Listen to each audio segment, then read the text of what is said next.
How difficult is it to explain to the American people things like the border adjustment tax? And where do you think they're going to find the spending to reduce in order to get this massive middle-class tax relief that President Trump promised last night? Yeah, great questions. Look, explaining the border adjustment tax is impossible. Don't even try. The American people aren't going to get their arms around it. Okay. But what is sellable is what it can do for the economy. And I happen to think tax reform, it's once in a generation, and if they don't do it now, this is too big to fail. They must do it. The stock market has rallied in large part because of the expectations that are now built in that he'll get it done.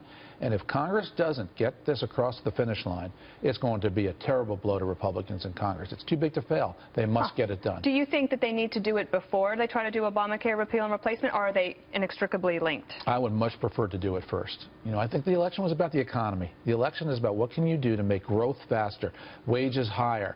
And if Donald Trump gets distracted by other issues first, and Congress does, it makes it harder to return to core issues.